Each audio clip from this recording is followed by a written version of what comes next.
Well, would you look at that? We're on to episode 85 of The Lowdown Show. I'm Neil Graham. Mirrors on motorcycles are almost universally wretched. They either present you with a movie of your elbows, or they whimper and fold at merely the thought of a twig brushing against them. Most of us just complain about them. A wonderful motorcycle with bad mirrors, well, it's dead to me. Unless that's an Italian motorcycle. But one man with a similarly vexed history with the mirror put his foot down and drew a line in the sand. Today, he said, I imagine that he said this, I will make a mirror that will change the way in which we look back on where we've just been. His name is Ned Suesse, and his Doubletake mirrors, well, they never cease to amaze. But first, a few words from those who make the Lowdown possible. The Lowdown Show is presented by advrider.com and supported by ebaymotors.com. eBay has reinvented vehicle buying. From click to curb, everything's covered. With their new secure purchase, eBay isn't just where you find your car, it's where you buy it, start to finish. Title, financing, registration, delivery. It's all built in. And eligible vehicle purchases are backed by up to $100,000 in protection. This is what modern car buying looks like. Get your next ride on eBay. eBay, things people love. Secure Purchase is powered by Caramel Dealer Services, LLC, an eBay subsidiary. In over 50 years of connecting riders to dirt, Fox Racing has learned that the best gear always has a discernible purpose and a strong point of view. The Ranger Defend and Recon Adventure Collection takes a minimalist approach to product design, with a clear mission of providing everything you need in adventure-ready gear and absolutely nothing you don't need. Minimalist chassis, fully seam-sealed with Gore-Tex waterproofing and D30 CE level protection across the board. This gear is every bit as pure as the adventure you're chasing. Ned, I'm going to start this off by and I'm going to apologize in advance, but this is a lengthy question/statement, and then I'm going to get you to respond. Is that okay? Great. That's okay. Awesome. So this summer I was riding back from Northern Ontario, horrible weather, rain coming up from the ground and up my pant legs. And I'm on a Tiger 800, brand new, and the left mirror is doing this. So every time, and of course I don't really have a proper toolkit, so I tried, hammering it with a baseball bat and nothing worked. So every time I go to pass someone, I have to grab the mirror, rotate it, and then go. And then cut to 3 weeks later, I'm dragging my old Ducati behind my VW bus, going to a vintage race. And the mirror falls off the bus. Now it's old, but still, they're very simple. And so I'm using a makeup mirror from my wife. And if I want to pass someone, which doesn't happen very often on a Volkswagen bus, I have to roll the window down, hold my arm out with the makeup mirror. So all this to preface this question, why are OEM mirrors on any vehicle so shitty? I have an answer to that. I was hoping you would after all that. Yeah. It feels to me like for a lot of people, a mirror is an afterthought. I think that, VW, when they built their bus, probably didn't have passing in mind so much. Point taken. But I think that, they put a lot of energy into, how's the gear shift work and how do the pedals feel and what's the steering input and blah, blah, blah. And the mirror was like, okay, we're done with the van. We need a mirror. And, some intern on the 29th day of the month, when it was due on the first of the next month, was given a task of figure out how to stick a mirror on this thing. And that was that. And I think, the same is true. Mirrors on motorcycle handlebars have been kind of the same forever. I find them to be pretty deeply flawed also. I actually spent a lot of years riding without a mirror, and I think there's problems with that too.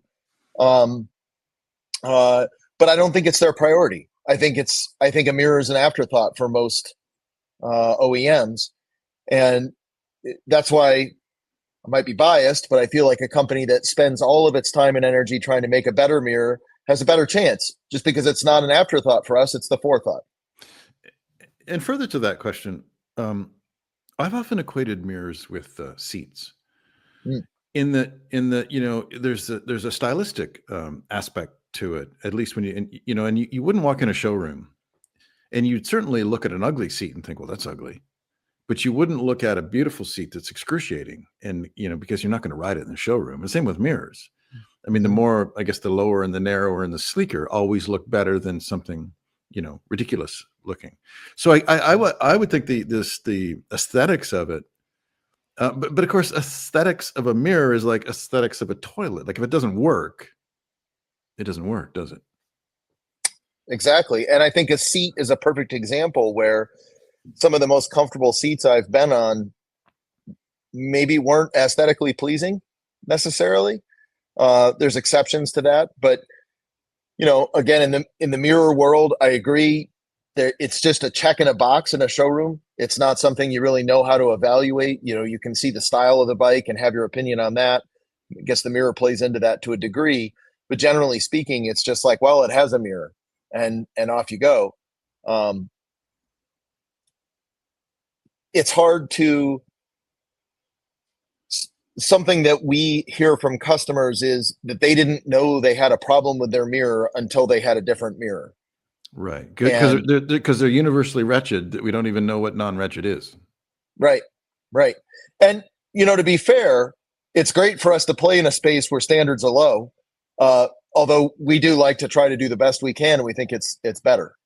Ned, take me through the Doubletake mirror origin story. What caused you to do this? Because most of us, like me, I've been complaining forever, and I haven't done a thing about it. What tipped you over from just being disgruntled into making a company that makes mirrors? Yeah. There's kind of two sides to that equation. So the first one is that I've been riding adventure bikes for a long time, and that also means I've been crashing adventure bikes for a long time. Maybe even more earlier than I have lately. And I'm pretty sure that I broke every single mirror option that was available out there. There were these various like clicky, foldy type of situations, and obviously the stock mirror that a motorcycle came with, and a few other things that were out there. And in my time of learning, I dropped motorcycles, I crashed motorcycles, I ran into brush, I did all the different ways that you can hurt a mirror, and I think I broke them all. And so then I went through a period of not running any mirror at all, and realizing I'm the bottom of the totem pole here, right? I'm the lowest thing on the food chain on the road, and not having visibility behind me is actually a pretty bad idea.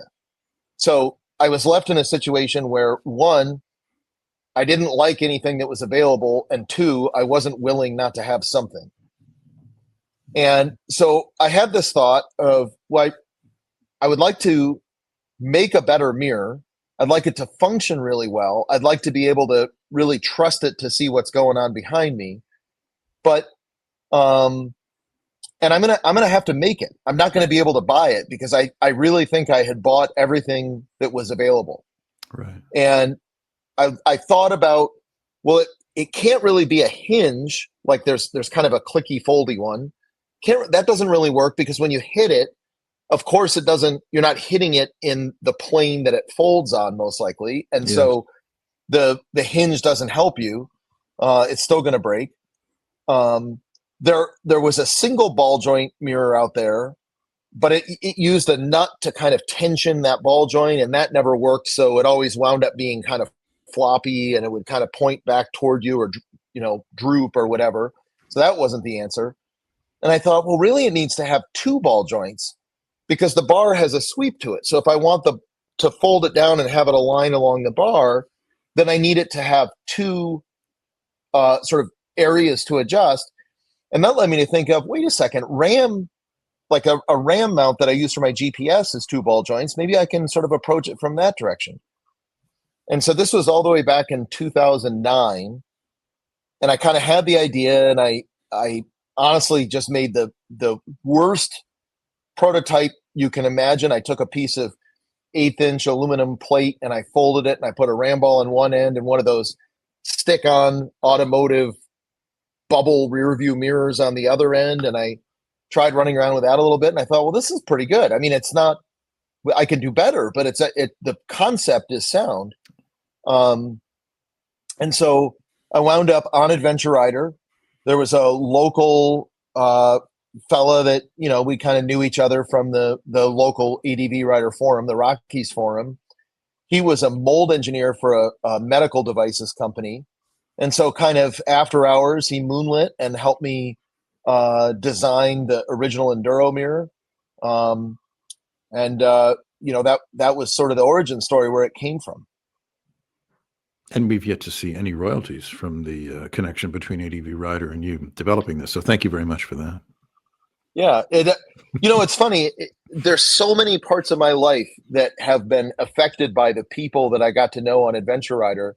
I haven't been active there for a while just because to me, it sort of grew to a point where I struggle to interact with it. But motorcyclists are pretty interesting people. And Adventure Rider, I think, for a long time and still has just a really fascinating cross section on it. And that's been like such a positive force, I think, not only in my life, but for many of us to get to know all these people that probably never would have met any other way. So we're at the point now where you've come up with this idea. You've got you made your homemade mirror, which I think there's a picture on your website, and it really does look homemade. It looks about as sophisticated as me holding my wife's vanity mirror out the window of the Volkswagen bus. So you've got sort of a proof of concept. So you're not mad, but there's such a, and correct me if I'm wrong, I suspect there's such a huge gap between this is kind of an idea that might work to actually selling a saleable product that's not going to, combust and you'll have to replace them all or send people's money back because it's a disaster. So take me through, maybe you'll have to truncate the story, I don't know, but take me through that thing of how you got to something that's saleable. Yeah. That's one of the things that's really fascinating all over the place is this is a pretty simple idea, right? You couldn't ask for a much more basic product. And yet it turns out to be kind of complicated to walk it from having an idea in your mind to having something for sale. So there's a lot to that. The first thing I did was I applied for a patent, which was its own learning process. The second thing I did was this guy's name was Kevin. So Kevin helped me make a mold. And, that's a big thing to bite off. Like at the time I was self-employed and it turns out that tool steel is not a cheap thing to buy. And so, but I had some tailwind in the form of it was 2009. And so we were kind of on the end of the recession. And so, tool and die makers were really hungry for work. And so a tool and die maker, a little north of where I live in Colorado, said, yeah, I'll make that for you. And I think in a boom time, he might've said, I don't need to work with some inventor who doesn't know what he's doing. I'll hold off for, a better job. But in this case, as luck would have it, he was desperate for work and he actually helped me get a used mold base that we took all the inserts out of and made new inserts to make for the Enduro mirror. Funny story, that guy turns out to be my neighbor now. Neither one of us live where we lived when this happened, but it turns out he lives right across the gulch from where I do in Salida, Colorado. So that's just kind of a funny small world coincidence. But so applied for a patent, had a tool made. The next thing was figuring out all the fitment issues. So different bikes have different threads that mount the mirror. And so figuring out how it's going to deal with that. And then another adventure rider was a web developer. He helped me make a website, doubletakemirror.com. It's no longer the one he made. We've been through a few iterations, but and so I think in early 2010, we'd gone from this terrible looking homemade prototype to something that was for sale. And it's really surprising to me how many steps there are and how hard you have to work at that, even when the product is so dead simple as this mirror is. I would have thought that one of the challenges would be convincing people that they need a better mirror, because we've had, sort of bad mirrors for so long and we all agree on it. But we haven't had typically most of us haven't had a really good experience to say, well, I'd like one like that. Mm-hmm. Did that play into it at all? I imagine it did. My perception is that a lot of people share with both of us a disappointment in the existing mirrors that were out there and share with at least me the idea that, but I really need to have a mirror, even if I don't like it. And so that's a pretty fertile ground to plant the seed in.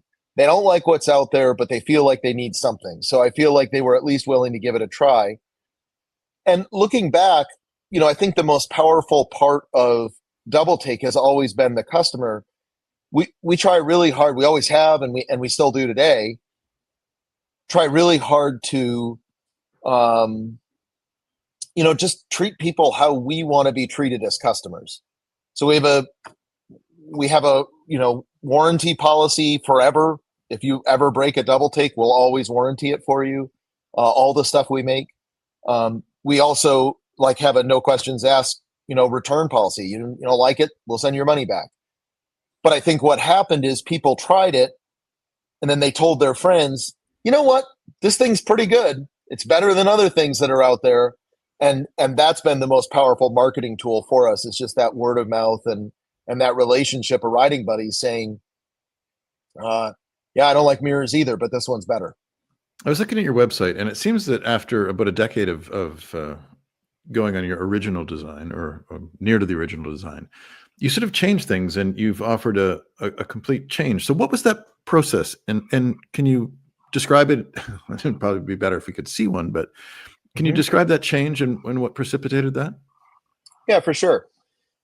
So, we started out by selling RAM components, and I think they're a known quantity for everyone. They're,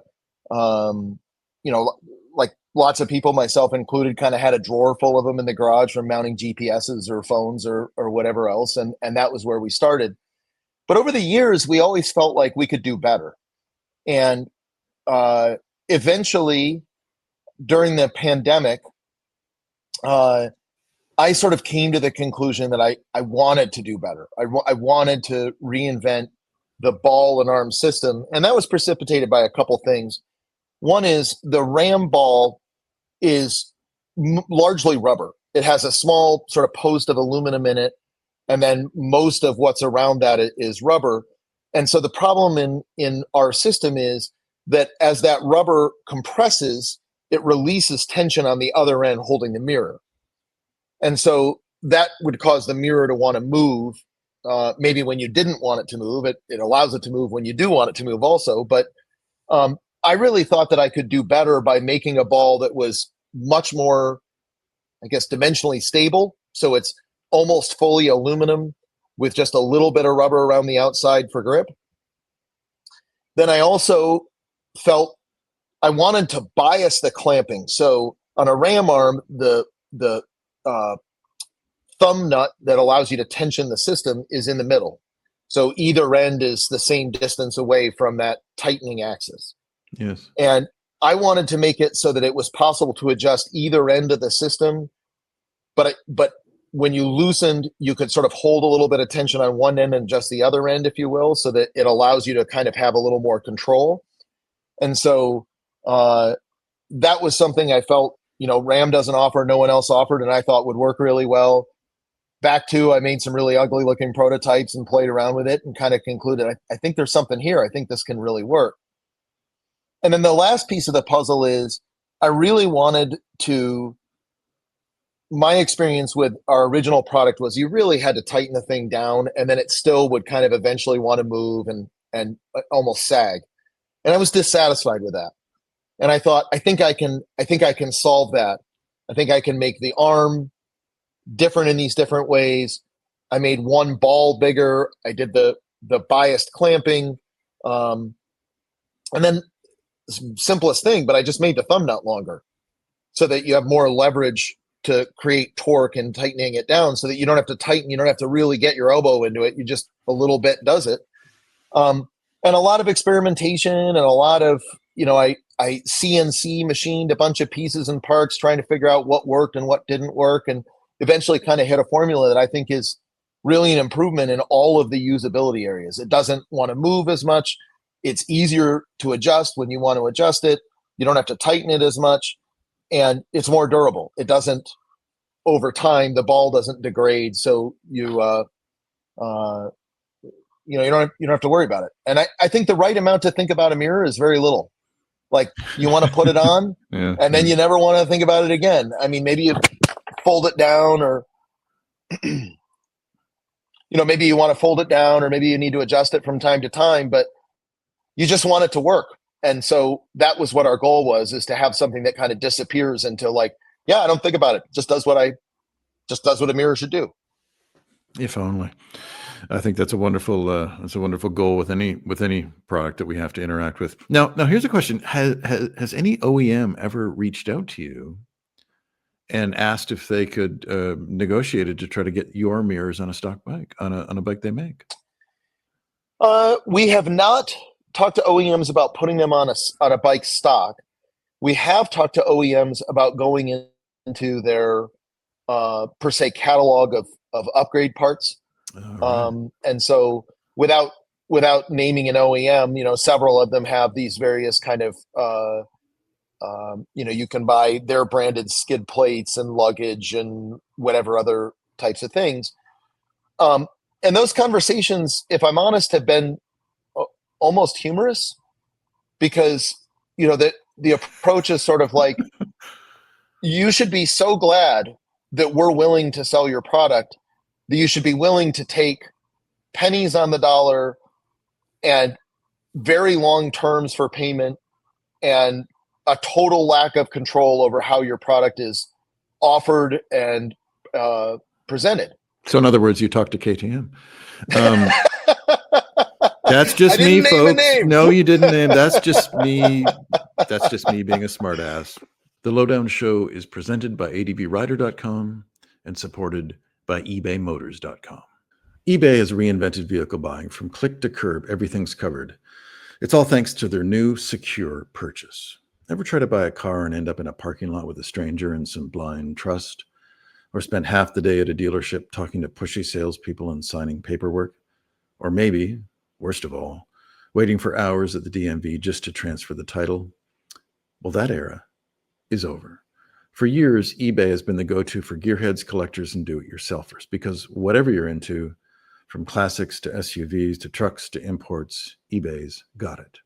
And now with secure purchase, eBay isn't just where you find your next ride, it's where you can buy it, start to finish.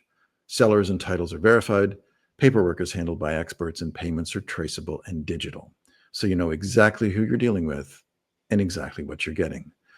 Plus, you can finance, insure, and register your vehicle all in one place. No more hours at the dealership, no more trips to the DMV.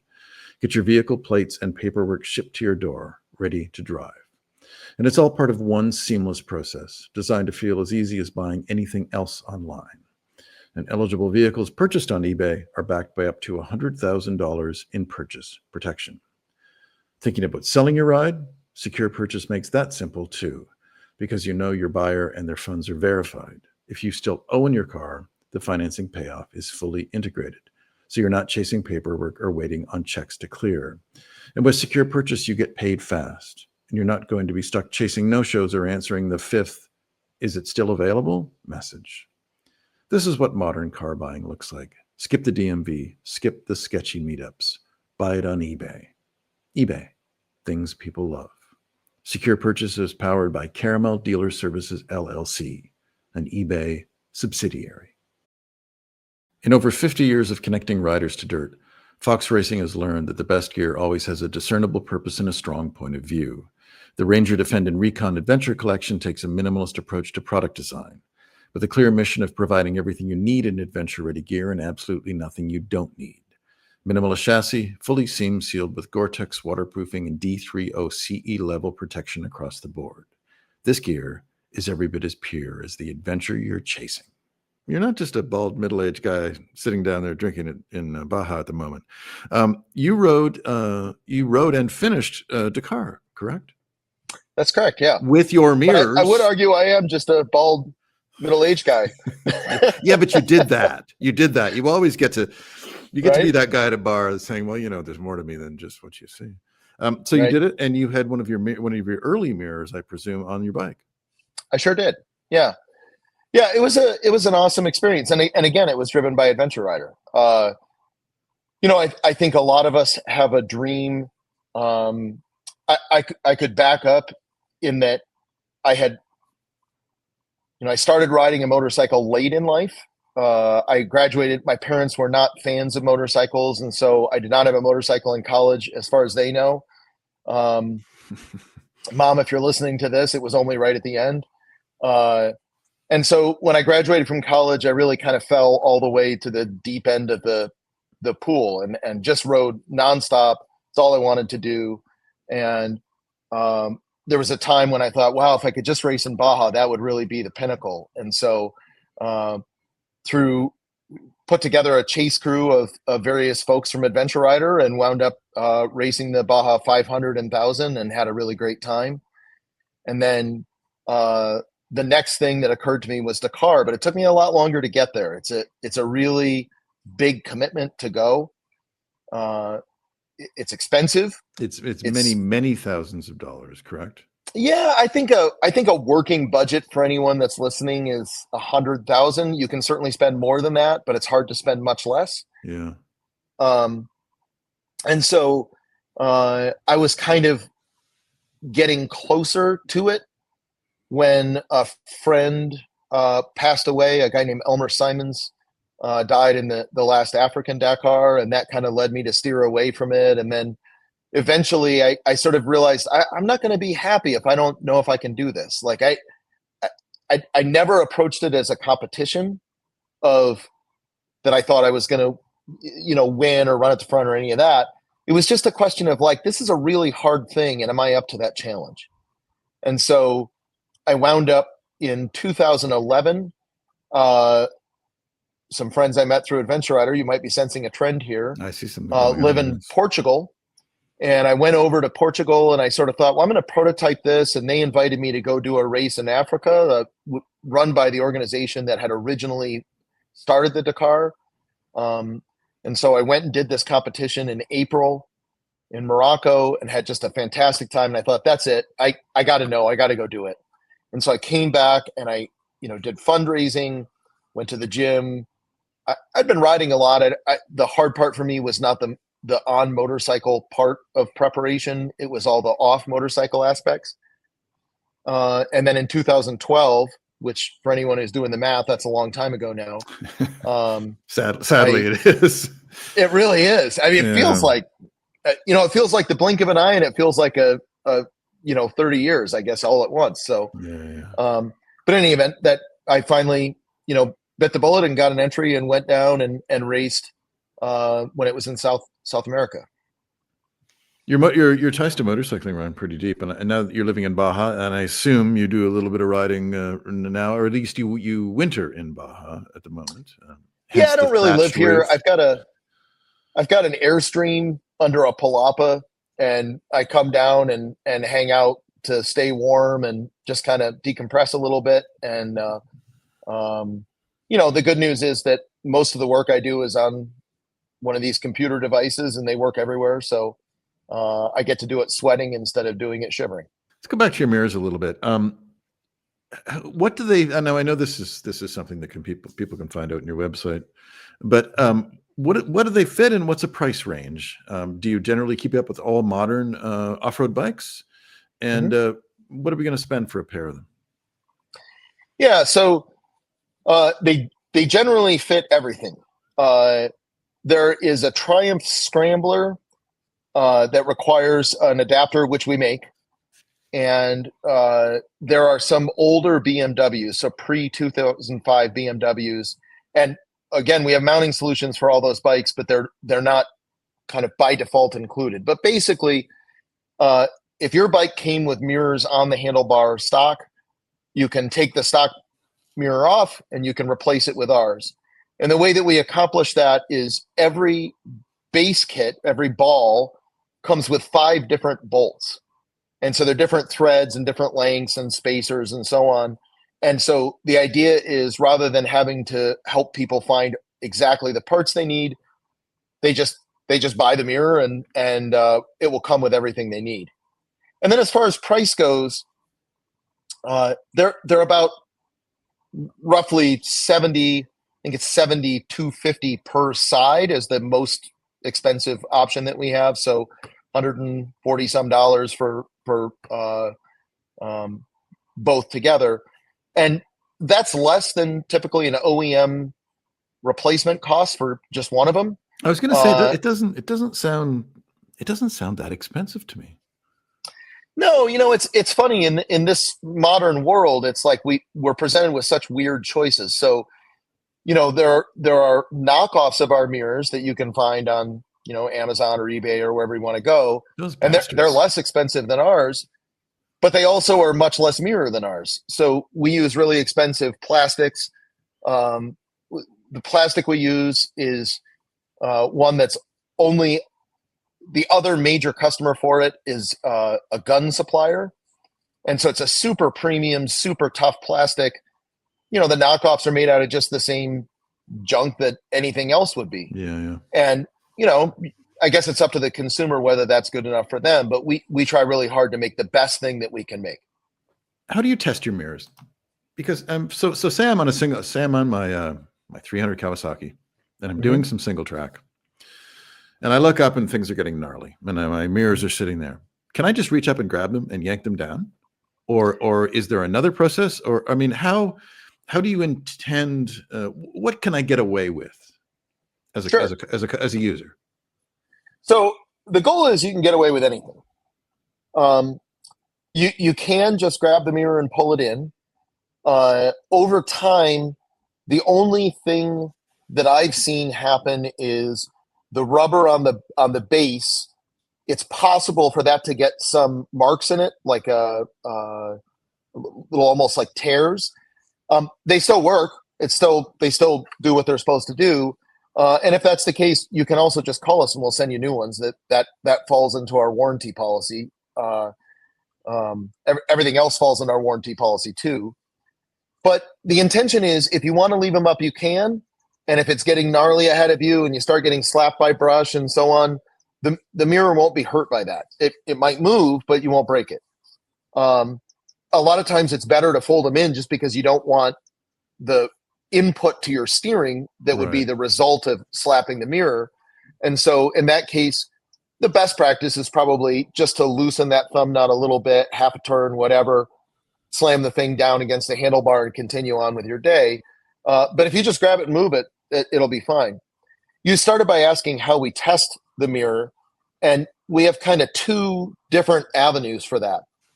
I'm lucky. One of my best friends from college married a fella who's a fantastic mechanical engineer. And he has in his garage a series of repeatable tests that include hammers that swing down and run into things. Sounds like a great garage. Yeah, no, it's hysterical. And so he has a whole bunch of what I'll call fixtures to have some sort of controlled test environment. And so whenever we're contemplating a change in how we do something, or, particularly as we did this big redesign a year ago, those were the fixtures that we developed to make sure that we were always moving forward, not backwards in terms of performance. The other way that we test things is everybody who works at Doubletake also rides. And all of us experience both gnarly single track, but also what I like to call gravity storms from time to time. And so, we just put them through our paces, and before we release anything, we've got a lot of miles on it. And if there's anything that we didn't like, we're going to try to address it. Another thing that means a lot to you is your advocacy work, access for riding. Can you take me through a little bit about some of the challenges and precisely how you're involved? Yeah, for sure. I'll go back to where it started for me. There was a trail. I used to live in Colorado Springs, Colorado, and there's a trail above that town that passed back and forth across a little creek. And the little creek turned out to have a really rare species of trout in it. And so there was pressure to close the trail to motorcycles in order to protect the trout. And the motorcycle group in that town said, well, hey, wait a second, recognizing that every user has some impact on where we pass through, the biggest problem here is the fact that stream is surrounded by a trail that's not very well aligned, and so it's dumping sediment in, and that's creating pressure on this habitat that's really important. And what if instead of closing the trail, we use the presence of motorcycles as a tool, and and so we took motorcyclists and we all put in dollars and time and so on, and we built bridges and we realigned the trail and we did all these things to try to preserve the habitat, because our thesis was it's not a case of motorcycles versus the environment. It's a case of motorcycles can be part of the solution to help care for the environment. And I think that idea is maybe a little bit counterintuitive, particularly maybe to people who don't ride motorcycles, but it made perfect sense to us. And so, going forward now, I spend a lot of time, there's a group called the Colorado Trail Preservation Alliance. We're a 501c3. That's a nonprofit for Canadians out there. And so we take that same mindset of what can we do as people who love being out adventuring and exploring in the outdoors? What can we do to be good stewards? And so the TPA is what we call ourselves. We have a trail crew that we launched this year. We have 3 guys that full-time drive around the state in a fifth wheel with motorcycles and chainsaws and all kinds of tools and do all kinds of maintenance. We also spend a lot of time writing letters, and sometimes those letters are in disagreement to policy, but a lot of times they're letters just trying to work in advocacy to keep places available to not just trail riders, but also adventure riders on, 2-track and dirt roads that I think a lot of people don't realize how much pressure there is to close those road systems. How serious are the? I mean, I know it's a very general term, and a lot of the battles you fight are probably over very specific, things in the specific areas. For but sure. much has been made about your federal government's plan to, sell off public lands, and there's a lot of confusion, and everything I read seems to contradict everything else. So, but in general, for someone who's really involved in this, how serious are the threats to off-road riding, and maybe particularly in the West, in your part of the world? Yeah, I think they're existential. I think the pressure to sell off public lands is fascinating to me because it has brought a lot of us together that maybe are often on opposite sides of an issue, and we realize we're on the same side at this one. Public lands are such an important part of the culture and the privilege of living in the Western United States. And so I think whatever part of the political spectrum you're on, I think many people agree, hey, public lands need to stay public. And that's certainly my opinion. And personally, the threats that are to motorcycle use on public land come in a lot of flavors. One of them would be if that land fell into private hands, that would obviously impact the ability of people to pass through. So, but setting that aside, we're many decades into a series of federal law, regulation, and policy that are aimed at restricting access. And I think that was appropriate at one point. There was a time, I don't know, maybe in the 70s when there really wasn't a lot of control over where people went. And I think it maybe had an impact that was not beneficial. But as I sort of play forward to where we are today, motorcycling is popular. Off-road motorcycling and adventure motorcycling are kind of the growth areas in the industry. Yes. And so it's becoming more popular. I think as the equipment becomes better, even the same number of riders ride more miles just because it's, the stuff works better to do that. And so focusing greater use on smaller areas results in some negative outcomes. And so our goal is to say, hey, what can we do positively and proactively to make sure that we're taking care and stewarding this resource of trails and roads on public land in the West? And how do we stay away from kind of that political angle and stay to the kind of practical angle of, if we're not here, this gets worse, not better. As you know, we are sponsored by eBay Motors because, as everyone knows, and everyone who listens regularly, they have to hear me read my little eBay thing. But you suggested, and this is not me that brought this up. You are going to show us. You are going to show us your project and how you used eBay Motors to resolve your problem. At least the problems you'll admit to me now. That's right. So this motorcycle in my background is a Yamaha TW200. I think everyone could agree it's the most macho, manly motorcycle the world has ever known. You must have ridden Dakar on that bike. You had to. I didn't, but it would have been an advantage in certain areas. The fat tires are pretty fun on the sand. And this particular TW has been down in Baja for, I think, 20 years. And the carburetor had become inconsolable. And so I went on eBay Motors before I came down here this year, and I bought the carburetor. The only bright spot you can see under there is a carburetor that I bought on eBay Motors to solve my dilemma. And so how is your stoichiometric ratio? Well, the bad part is I just got it in before time for this call, so I haven't actually started it yet. Well, you know what? Far be it from me to get in the way of you working out another fine eBay purchase. Well, listen, thank you so much, Ned. Really appreciate your time in this. Thanks again. Yeah, absolutely. Thank you, Neil. eBay has reinvented vehicle buying. From click to curb, everything's covered. Ever try to buy a car online and end up in a parking lot with a stranger and some blind trust? Well, that era is over. Now, with secure purchase, eBay isn't just where you find your car, it's where you buy it, start to finish. Title, financing, registration, delivery. It's all built in.